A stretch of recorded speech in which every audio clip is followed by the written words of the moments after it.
I'll be reading from the New King James Version, Matthew 18, 1 through 6, and then I'll be jumping down to verse 10. At that time the disciples came to Jesus, saying, "Who then is greatest in the kingdom of heaven?"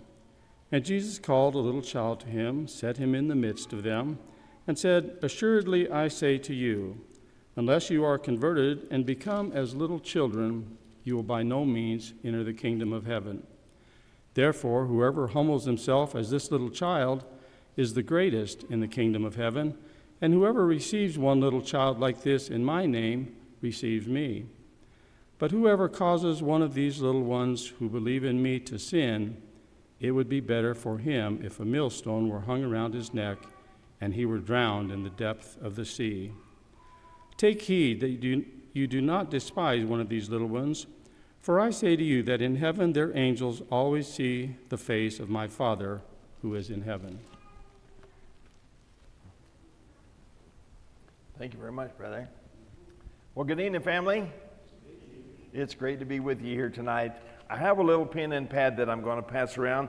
These are for our email newsletter. So if you would like to share your email address with us, we'd be happy to send you a copy of that, and it might save us a nickel and hopefully give you a little bit of joy too.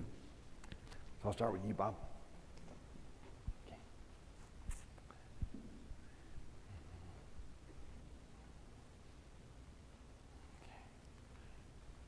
There we go. Well, I don't know if you know too much about the New Mexico Christian Children's Home, but if you've been with us for a while, you notice that we have a new brand. We used to have one that said New Mexico Christian Children's, and the word children's was in multicolors. We'd used that for logo for 15 years, and so whenever we got a new executive director, he decided it was time for a little face change there. So I want to point out something to you. You notice that the C's almost look like an infinity symbol? Well, in Luke chapter 10, Jesus is concluding his parable there about the Good Samaritan. Of course, it's about a Jewish man going from Jerusalem on up to Jericho. And on the way, he's attacked, beat up, left by the side of the road to die. Well, there were two men that passed by. One was a Levite, one was a priest. On their way to church, can't stop. And then there was this gentleman that, well, the Jews almost considered to be a dog. Was a Samaritan. He stopped by and rendered aid to this man. And so at the end of this parable, Jesus asked the audience there, "So who was this man's neighbor?" Well, they couldn't help but admit that it was a Samaritan who's the one that stopped and helped. So friends, it's our greatest desire while we have the children at the home. We want to be able to teach them about our Lord and Savior as much as we can. So whenever it's their turn to leave the home, maybe they can go and do likewise, you see. That's where that infinity symbol comes in. So friends, thank you so much for allowing me to be with you here tonight. This is our opening day, March of 1954. We opened up the doors and had a grand opening. We had 48 children in a single cottage. We had 24 boys on one side, 24 girls on the other, and they each shared a common bathroom. Now, don't you know that had to be fun? Well, most of our moms got out with a full head of hair, and we always thought that was a great blessing. But this is how our original cottage looks today. It helps serve us as our office building. And when you come to the campus, this is the sign that you'll look for out front of our campus there. I want you to see this is our newest cottage. This is the Beckham Cottage. It actually came online in January of 19. It's a beautiful 6,500 square foot home. It has 4 bedrooms on either side, has a house parents' quarters and a living quarters in the middle. And I just want to tell you, I took some of these pictures right before the kids got there. So it's probably the cleanest you're ever going to see. It's what I'm trying to say. But anyway, this is their living room. This is their kitchen area. And of course, the kids always love to help put anything on the table, especially if they've helped bake cookies or whatever it is for the evening meal. Here's one of their bedrooms. And we designed these cottages long before COVID ever came around. So each bedroom has its own bathroom. So if perchance a child does get sick, they can be quarantined to their quarters and it doesn't have to infect the entire cottage that way. Here's one of the laundry rooms. We have one of those on either end of the hallway, and we feel it very important for our children to know how to do their own laundry. Now, guys in the audience, you be honest with me. If you're like me, I've had to wear some pink t-shirts of my own after having done some of my laundry. Maybe you've had a similar experience, but that's just learning how to do for yourself. One of the great things that we have is our little pavilion at the back side of our campus. This is a great facility, especially for as hot as it's been in the last few years. The kids can come out and enjoy a pickup ball game in the shade, and that's always nice. Here's our campus playground. And we started out in our 2020 COVID year. You remember that? Thinking our campus was just looking so good. Well, that is until our insurance company came out. And they looked at it and said, my goodness, how long has this equipment been here? Well, just since the early 80s. And they said, well, I'm sorry, but it doesn't meet the safety standards anymore. So all of that had to go away. Some new playground equipment put in its place. And I tell you, if you've ever helped your schools buy some playground equipment, it doesn't come cheaply. So we're glad to have all that behind us. We even put in a nice little splash pad for the kids to enjoy in the summer months. And especially as hot as it's been the last couple of years, that's been a rich blessing. Here's our multi-purpose building, lies in the middle of our campus. This structure has been around since the early 60s, served us as our gymnasium. It's a wonderful facility to have, but all that while, we never once had a scoreboard until this year. And so we put up one, and I tell you, the kids are so excited because now they have their own buzzer to enjoy. Here's our farm and ranch buildings. These lie about a half a mile to the northwest of our main campus. But I want you to meet some of our ranch hands, very important people here. This is Dolly Llama, Abby Donkey, and Katie Goat. Now, friends, have you ever been around a llama very much? Well, if you have, you realize right away they do not like dogs. And so we don't have to worry about coyotes getting in the herd because, well, Dolly does her job well. But we have our own 4-H club, and I think this is one of the grandest things that our children get to be involved in. They're called a Shooting Stars Club. They learn how to take care of a market pig or a market lamb, maybe even a goat or two. And you know, we encourage our kids in the summer months, especially to get up early, come out and do your feed and water, exercise your animal again in the afternoon. Now, folks, this can be a very strenuous program, as you can see here. Now then, we want our kids to know hard work will really pay off if you'll just stay with it. Now, to demonstrate that, in 2021, when we did have the first fair, 13 of our children got their animals in the livestock auction that year, brought back $30,000. In 22, 6 of our children got their animals in the auction, brought back $25,000.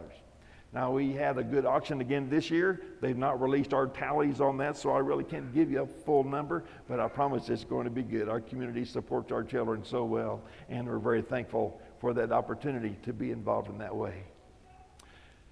One of the great things that I think is so important for our children to realize is we want them to involve God in everything we do. And so before they start their practice sessions or whatever it might be for working with their animals, we always have a prayer with them. That's an important time for them to realize. Well, here's our building that is currently behind our multi-purpose building. There's a large gathering room back there. Friends, we have a single parent ministry there at the home. We have 30 single mothers right now and 67 of their children. Most of them have a very limited spiritual background. On Sunday nights, we invite them out into this room, and we have a devotional that's tooled just to hit them where they're living and the problems that they're facing. That means so much to them, and it's been a great blessing for them. They also get to go out and shop in our grocery room that night for their little families, and while they're doing that, the kids can be outside running in the park and enjoying the playground equipment in that way. In town is our Hope Haven campus. This is where all of our single parents live, is in town. We actually started this single parent work back in 1983. We built 2 duplexes on our main campus. Those have just recently been recommissioned for another area of our work. And so we purchased this plot of land, which is right behind the Southside Church of Christ building there, in 2014. We were hoping to build another 15 more duplexes on this area, which will allow us to reach those 30 single parents. So this was going to be a $6 million tab. So we were thinking at least 5 to 10 years to complete this. Well, it seems as though the Lord had much greater plans than we did. You see, because of July of 18, all 15 of these duplexes were built, paid for, and in a black. Now, friends, who did that? That wasn't our doings. All that credit belongs to our Lord and Savior. And it was obvious to us. He was wanting us to move along such quicker than what we were thinking. Friends, in 2022, but I want to back up even a little bit farther than that. You know, in the church, it's not been that long ago that the word divorce was very rarely used.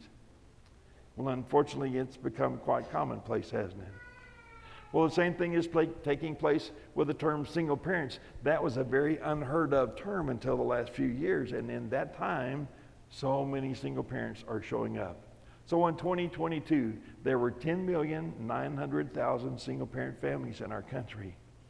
Now, folks, that's almost 50% of our families in America today are single parent families. The bad thing about that is it's not getting any better. On top of that, 80% were headed up by women. 34% were already living below the poverty line. And last year in 22, they were jobless the entire year. Now, folks, you and I realize we could drive up and down our streets today and see help wanted signs everywhere, right? Well, for the single parent, that still takes a different connotation. They still have to be concerned about, well, who's going to take care of my child while I'm away at this new job? Who's going to pay their salary? Who's going to pay my extra gas money to and from this job? And after it's all said and done, am I going to be making any that it's going to be benefiting us at all? And so a lot of things we're still facing. On top of that, they were still concerned about where's the next meal coming from. So a lot of problems still facing our single parent community. Well, friends, here are these 15 duplexes, all now finished, beautiful, and paid for. If you ever have an opportunity to come for Portales, that's almost next to Texas, you know, over there. If you come see us, we'd love to have you and give you an opportunity to drive by and see this campus. It is beautiful. Now, this is Jason and Natalie Freed. Jason is our spiritual life minister there on this little campus for our single parents. If you can see those kids' smiles, they love Jason and Natalie. I want you to realize in the last 6 months, we've had 4 of our single parents become Christians and 2 of their children. So good things are happening in that area. We also have a nice little playground equipment up there behind the Southside Church building. And that's just up at the front of our Hope Haven campus. And so the kids can come out there and enjoy that. But when our single parents come to us, there are several things that we expect of them. First of all, we want them to attend church Bible study. And as I mentioned, most of them have a very limited spiritual background. So to be required to sit in a religious service, I'll be honest with you, it's pretty uncomfortable at first. Until they're realizing, well, these folks around me really do like me, and I like them. And so because of that influence, we're seeing many of them becoming Christians. We want them to work on their personal growth with their family. Work on their relationship and their parenting skills. How are we doing there? And when they come to the home, we'll give them 2 choices. If you will go to school, what we would love to see you do, we want you to graduate and get off the welfare list. We want to be a hand up, not a handout to these young ladies. So if they'll do that, they can stay 4 years, no rent, no utilities. There's a food allowance from the home. If they have little ones that they need to put in daycare during the day, the Children, Youth, and Family Division there in Portales has a small grant that's readily available for them to just do that. That's what it's designed for. We're seeing many of our single parents like to go to school online, so they need Wi-Fi. So we provide that also, because now that's a necessity, not a luxury. Many good things are happening. If they choose not to go to school, they can stay for 2 years, be in the same program, receive all the same benefits, but they have to realize at the end of that 2nd year, it's time to step up and take care of my family. So if they choose to do that, we really do encourage them, save your money as much as possible. You're paying no rent, no utilities. Save that money right now when you need it the worst. So many good things are happening with our single parents. Friends, I have to slow down just a minute. I want to tell you this. It's so good to have great facilities and good programs, but friends, it's not about a facility or a program. It's about the children that reside within these areas and the families. That's where the heart of the matter is. Our greatest desire is we want them to know about their Lord and Savior. If we can equip them in that fashion, then we're readying them for an eternity. But if we miss that point, then we're missing the whole thing. Why are we doing what we're doing if we're not trying to focus on that first? So that's our number one main goal, is reaching our children and families for the Lord. This is one of our single mothers. This is Jessica Caldera. She came to us and was needing to get into school, and so she graduated from Eastern with her master's in counseling. She is now working for our single parent administrator as his assistant, does a lovely job. We're so grateful to have her. This is Jamie Twofoot, and Jamie also came back needing to get into school, and so we helped her do the same. She graduated from New Mexico Highlands with her master's in social work, and she's our social work director at the home. She was also working in our adoption agency, and I want to explain a little bit more about that in just a moment. This young lady is Sandra Caldera. This was Jessica's younger sister. Last year, almost right at this time, Sandra was killed in a car accident right there in front of our campus. She left behind a 15-year-old son, and he is a wonderful young man. He really did love his mother, and they had a special bond and relationship. But Sandra had been working with our adoption agency. Also, she had started a new program with us called our Young Adults, and that's helping our children from the age of 18 to 22.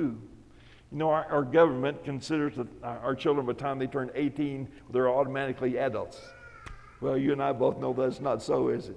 So we need to help them a little bit longer. So we've got 2 boys in that area right now that are still graduating from high school this year. And so good things are happening. But we're also helping them make plans of the future. Where do I go from here? We've had 3 young men. This is Jesse. These 2 boys are Jesus and Carlos, and they are brothers. Graduated from Universal Technical Institute down in the Dallas area, learned how to be professional welders. They graduated with that program, very high honors, and so they already have some great jobs. So good things are happening in this way. Here's the next batch that's coming up. These 3 young men, the shortest one there in the middle just shipped off to boot camp for the Army about a month ago. He graduated high school with very high honors. He really was not sure what he wanted to do, but he wanted to do something for his country. But he really didn't want to have to carry a gun. So the intern specialist there on the right, his name is Brett Hayes. He counseled with him and said, well, just go see the Army and see what they might have to offer. So he took their test, passed it with flying colors. They basically said, whatever you'd like to do. So he really has wanted to go into the medical profession, learn how to be a nurse, and so that's his goal of being able to go into that area soon. This is Tom Pittman there on the far left.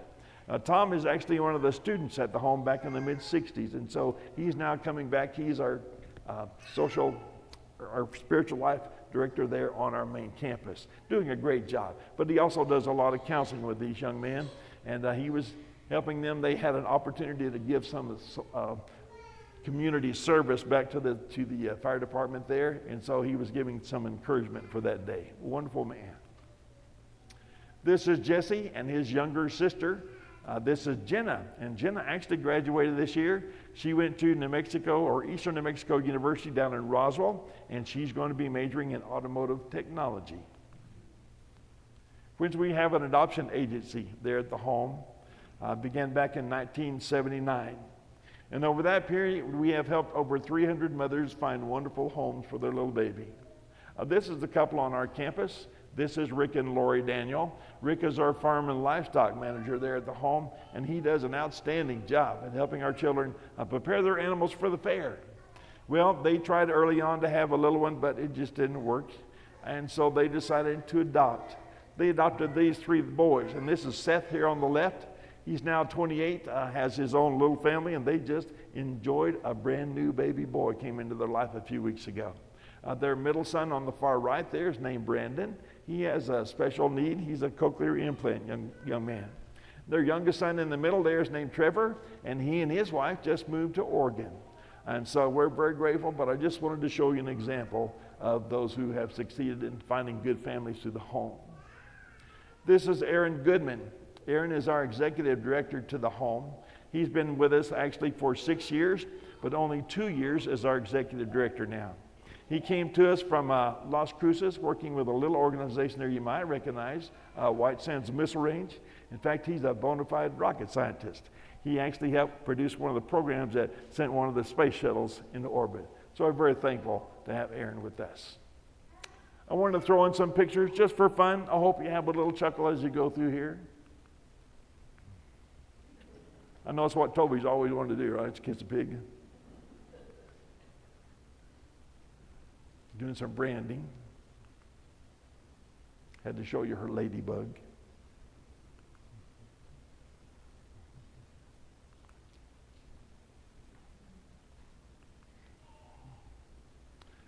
I'm a kite enthusiast. Okay, I always like kites, and so I got invited to go to one of the schools there in Portales, and so I thought, well, it would be more fitting than to take some of the kids from the home, and so they got to help me demonstrate how you fly a kite, and so we had a wonderful day.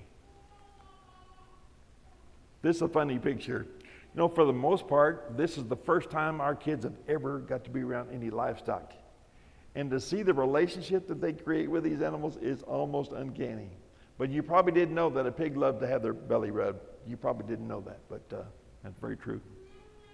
Here's our 6 boys last year that were in the football team. 5 of them are back this year. Number 14 is not with us this year. We are 7-0.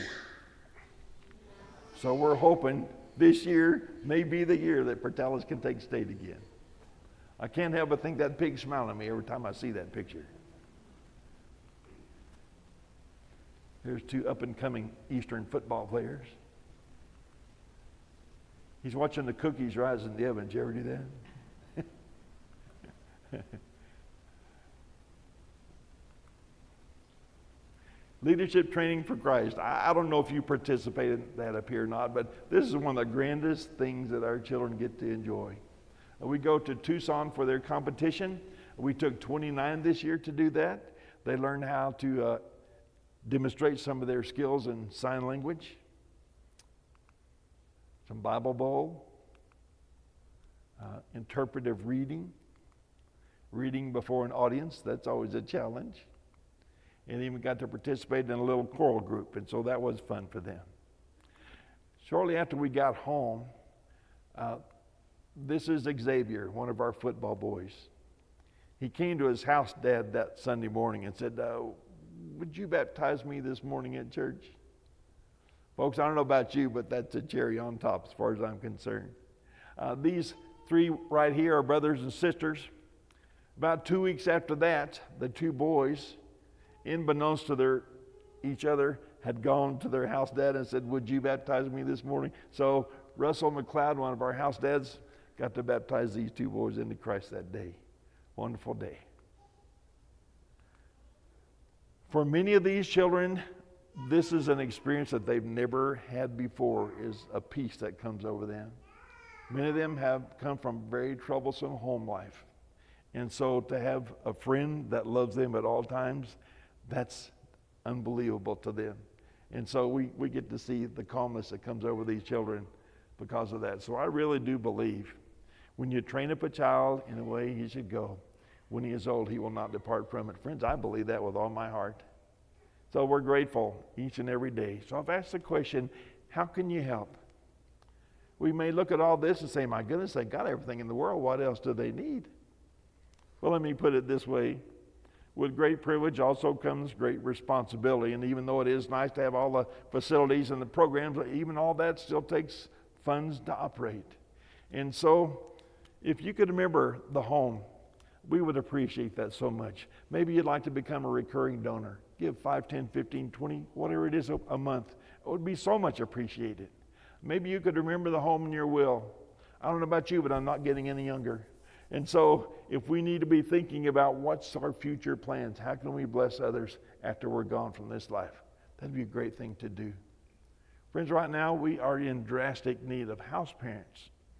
We are down to 3 sets of house parents. We need about 7. I've never seen it like this before in my life. No one wants to work.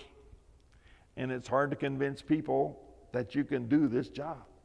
This is a difficult job. I'm not going to lie to you, but I guarantee you the benefits you'll receive from taking care of these children and the accomplishments that they'll make so much outweighs any problem that you'll ever encounter. So please help us pray that God will raise up servants that want to be loving to children and give them an opportunity to succeed. So maybe you'd like to help us in our change cans there. I didn't bring any with me. I got away without having those in my pickup. I would be happy to send you some of these back. If you'll fill up a change can, that helps us buy fresh fruit and vegetables for the kids. Milk, egg, and cheese, kind of items that we need all the time.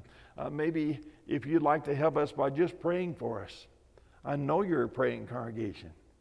And friends, I know that God hears every prayer that you offer, and He's faithful to answer those prayers. So I'm here tonight to fan your flame. I want to say thank you so much for the way that you're blessing the home. And not just our home. You have Albuquerque Christian here. Another thing, folks, we're not on a competition with them. We're on the same team, you see. We're helping children. That's what it's all about, is helping children. So, I just have a few things on my table back here. Some hats and visors. That's the only thing for sale. Hats are $25, visors are $20. Everything else is free. So please, go check out the table. Take a lot of those things home. I want you to realize, when you're helping homes, you're helping partner in taking care of children and families. So I want to leave you with this little thought tonight. The most precious jewels you'll ever have around your neck are the arms of your children, or your grandchildren, or your great-grandchildren. I spoke at one little congregation recently. One little lady said, don't forget your great-greats. So if you're in that category, good for you. Not many of us make that one. Friends, we live in a wonderful society, blessed with so many beautiful children. But it's breaking my heart to see so many of them being abused and neglected for one reason or another. Folks, we're a better country than that. We can do better than that for our children. So I guess I'm on my personal campaign tonight. I'd love to see that stamped out during my lifetime. Now I'm already 70. I don't know how much more time the Lord's going to give me, so y'all need to hurry is what I'm trying to say. But that's what we can do. Well, another little comment. We don't take any government funds at the home. We feel like if the government can get a finger in your pie, pretty soon they won't tell you how to cook the pie. So we're just not going that route, okay? So that's why we can keep the name New Mexico Christian Children's Home. That's why we can take our children to church. That's why we can have Bible studies on our campus. Those are important values to us. We're not ready to turn those loose. So friends, thank you so much for being the Lord's servant. Thank you for helping homes serve children. Thank you for helping our home. Thank you for being a part of that. So I just want to leave you with those little thoughts tonight. Let me get a quick drink of water. I can't imagine it being dry.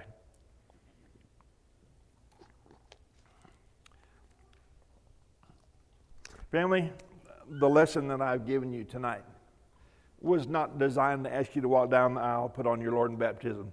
You realize that as well as I do, right?